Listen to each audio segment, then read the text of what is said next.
મહારાષ્ટ્રમાં સરકારનું ગૂંચવાયેલું કોકડું હવે ઉકેલાઈ ગયું છે। ફડણવીસની મુખ્યમંત્રી તરીકે ભાજપે પસંદગી કરી છે, પણ આ પસંદગીમાં ભાજપે પોતાની એક જાણીતી ફોર્મ્યુલાને કોરણે મૂકી દીધી છે। શું છે આ ફોર્મ્યુલા અને ભાજપે એના પર કેમ અમલ નથી કર્યો, હવે એ જુઓ।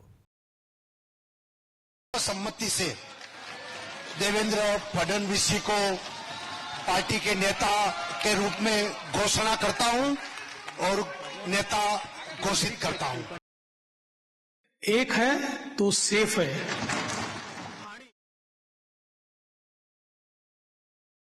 છેલ્લા ઘણા સમયથી મહારાષ્ટ્રમાં ચાલી રહેલા સસ્પેન્સ પરથી હવે પડદો ઉંચકાઈ ગયો છે।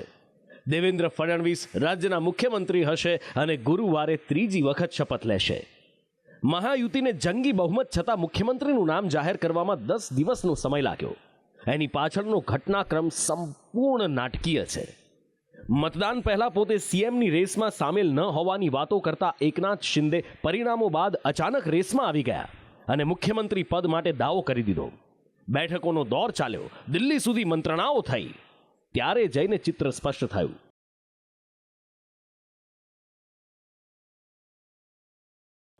અહીંયા નોંધવા જેવી વાત એ છે કે ભાજપે મહારાષ્ટ્રમાં નેતૃત્વનું પુનરાવર્તન કર્યું છે, જે તેની નવી ફોર્મ્યુલાથી તદ્દન વિપરીત છે। છેલ્લા કેટલાક સમયમાં ભાજપ એવા ચહેરાઓને મુખ્યમંત્રી પદની જવાબદારી સોંપી ચૂક્યું છે જે બિલકુલ લો પ્રોફાઇલ હોય, ચહેરા એક હદ સુધી અજાણ્યા હોય।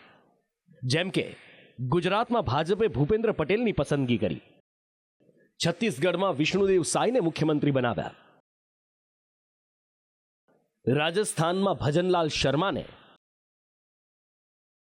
અને મધ્યપ્રદેશમાં મોહન યાદવને ખુરશી સોંપી। ઓડિશામાં પણ ભાજપે મોહન ચરણ માંઝીની પસંદગી કરી। એવું નથી કે મહારાષ્ટ્રમાં ભાજપ પાસે ચહેરા નહોતા। ફડણવીસની પસંદગી માટે ભાજપ પાસે ચોક્કસ અને નક્કર કારણો હતા। જેમ કે ફડણવીસ મહારાષ્ટ્રમાં ભાજપના પહેલા મુખ્યમંત્રી છે। 2014ની વિધાનસભા ચૂંટણી ભાજપ ફડણવીસના ચહેરા પર લડ્યું હતું, જેમાં ભાજપનું સર્વશ્રેષ્ઠ પ્રદર્શન થયું। ભાજપે સૌથી વધુ 122 બેઠકો જીતી। 2019માં પણ ફડણવીસના નેતૃત્વમાં ભાજપે સૌથી વધુ 106 બેઠક મેળવી। ફડણવીસ ભાજપને મજબૂત કરતા ગયા અને પાર્ટીમાં કેન્દ્ર સ્થાને આવી ગયા। કોર્પોરેટરથી મુખ્યમંત્રી સુધીનો તેમનો અનુભવ પણ તેમની પસંદગી પાછળનું મોટું કારણ છે।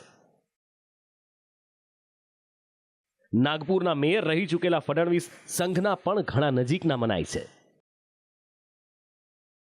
આ વખતે તેઓ 6ઠ્ઠી વાર વિધાનસભામાં ચૂંટાયા છે।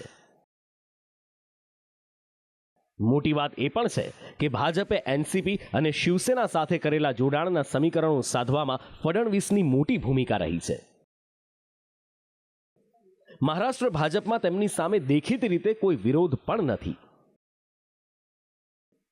આ જ બધા કારણોને જોતા ભાજપે ફરી ફડણવીસ પર પસંદગી ઉતારી છે।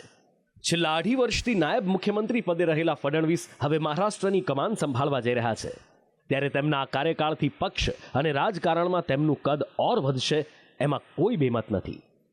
બ્યુરો રિપોર્ટ, સંદેશ ન્યૂઝ।